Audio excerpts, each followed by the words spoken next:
The Jim and Terry Show, without Jim in the hot seat for this final podcast. Having the Jim and Terry Show go down to power failure, lack of power. Well, maybe it's the Jim and Terry Show that's missing the power. We shall see. Continuing on with the final installment of the book, The Finding the Grace of Uncertainty, and sending it off to a designer to organize the type, to organize the look, the layout, the design, handing off all my research, handing off my files, and realizing the journey is, at least as far as I'm concerned, is done. That's a tough thing. But I've got some ideas on what I've done and where I'm going, and I think I got as far as the first few chapters of the book, and I wanted to just wrap up, where am I going with this book, and why did I do it? Well, I've already reviewed that the idea is about certainty, and that's on the title, Finding the Grace of Uncertainty. Well, certainty is something I just define as a belief that you're so sure about that you're going around proclaiming it, and sometimes that proclamation is based upon presuppositions, things that you come to believe and accumulate belief without evidence. And that's where I take a look in the opening chapters of where we learn these things of which we are so certain. So chapter 1, where certainty is found. Chapter 2, not everything makes sense that we have accumulated as far as belief. We file all these things under a system in our mind, and maybe those things start to take a toll, some personal weight. And I have a little section of the book called Unpotting the Critical Thinker. When you become pot-bound, when where you are, whatever faith tradition you are part of, it seems to be constraining rather than liberating. It tends to force you into a mold rather than allow you to be. And so that becomes a critical, pivotal point. Cognitive dissonance is just examining the stuff that we sweep under the carpet of faith. Things that don't make sense, or as the song I wrote is called nonsense to me, stuff that I used to presume, preach, and be part of no longer makes sense. And that takes us on to chapter 3, the problems with certainty. And certainty I also refer to as an industry, the industry of certainty, because poking around the years that I was Sunday school teacher, superintendent, elder, deacon, all of that stuff, it began to become apparent to me that some forms of service can be just reinforcing something that goes round and round. The wheels on the bus go round and round. Well, the wheels of certainty go round and round through publications, through the music industry, through videos, Christian gospel music. All of this stuff just serves to reinforce the same old. How do you break out of that? Well, there are problems with certainty. Problems when the certainty that you espouse leads to dysfunction in the very system that you are part of.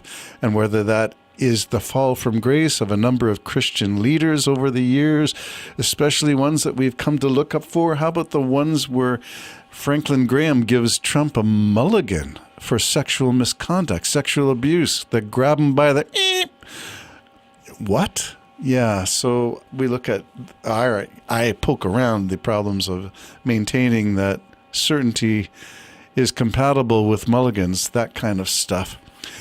I have a little section where I call it where faith grinds against the reality.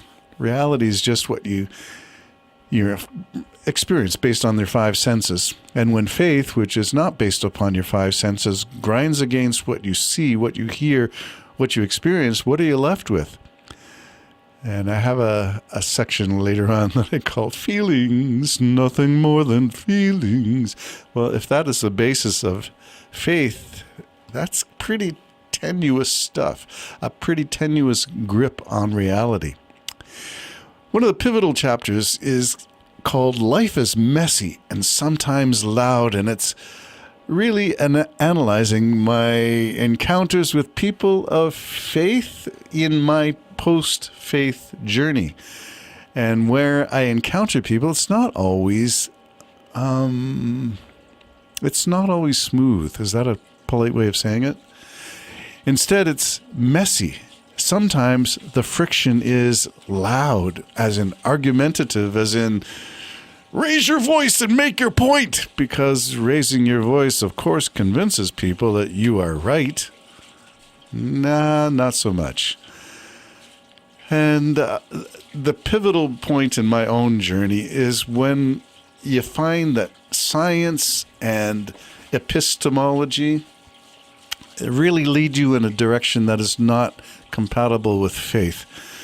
And the chapter is about the midpoint of the book, and it's called "The Stones Don't Lie Unless We Tell Them To," is the subtext. So archaeology, science, textual criticism, all the scholarly disciplines that are brought to bear in understanding the Bible, its origin story, its source documents, its authorship, how it was transmitted, how it was even arrived at in terms of a body of text, a collection of text. And that's intriguing to me because part of this is not just science, as in, are you a YEC, Young Earth Creationist? And how do you maintain that given science, which says everything is, the universe is 13.8 billion years. The Earth is billions of years old. How do you reconcile the 6 days of creation and the seventh was a holiday for God? I don't know how you do that. So anyway, this is all in there. No debate when dogma determines data. That is pretty much a pivotal point. And I talked about that earlier in a podcast on presuppositionalism. You can't debate people when they've already got an inherent belief system already from which they launch into evidence for their belief. Well, no, you don't do it that way. You find evidence. Here's a rock. Here's an inscription. Here's a pillar. Here's a carving. Here's a text. Here's a fragment of a text. What does it say? How can we date it? What else is of similar strata in the archaeological dig? How do we determine all this stuff? And choosing what to believe. So when you choose Noah's Ark, when you choose Genesis, when you choose the Garden of Eden and a talking snake, when you choose all this stuff, you have to know what the significance of that is. And that's where the cognitive dissonance comes in. There are some specifics that I try to nail down, but I'm not an archaeologist. I'm not a textual critic. So all I did was leave the reader my trail, my guide to what I found that was of interest to me, that's enough to convince me in my journey that sticking with the data is really important. Otherwise, people can say all kinds of things and take you off madly in all directions without an anchor in epistemology or reality or in sense data. I talk about the pandemic as a great unraveling of belief because pandemic nonsense really got to me. It was like the Trump is my, Jesus is my savior, Trump is my president t-shirt when people were talking about becoming anti-vax and what they thought about mRNA vaccines and what they thought about the whole pharma industry, big pharma, as if it is evil because it's large, as if vaccines didn't eradicate a number of human sufferings through disorders like the measles, mumps, and rubella vaccine, MMR, and how we have regular flu shots to keep people out of the hospital. Well, ivermectin doesn't keep people out of the hospital, I'm afraid, and that's just one of the things in a section called The Great Unraveling, when logic and reason are replaced by belief and pseudoscience. Then I go into something that's been a joy for me, which is reconnecting with a friend of mine who went on to become an academic, a professor of history at University of New Brunswick, and Professor Gary Waite and I have been undergoing a number of video calls through the late winter through to the present time. And I found his books on 16th century dissent to be fascinating because that has a parallel to today in America.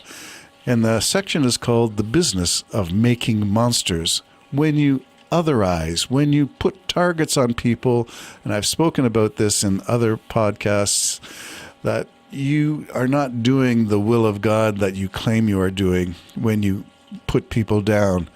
And I cannot find any examples of when Jesus put people down. So if you're a Jesusian, that means you follow the teachings of Jesus, then you shouldn't be in the business of making monsters of other people. And then I have a section called Accounting for Faith, which is let's add up all the pluses and the minuses and just do a simple forensic analysis of the merits. And can we do a forensic analysis and come to a conclusion? Well, part 3, the humanist landing. Vosper has a great book called With or Without God. That's in there. Chapter 7, the soundtrack of the migrating soul. Finding out that you're writing about your life in your music. What a surprise. And Chapter 8, a critical thinker's toolkit. Stay tuned. It's complicated. It surely is. Bye-bye for now. Relationship I have with my morning coffee.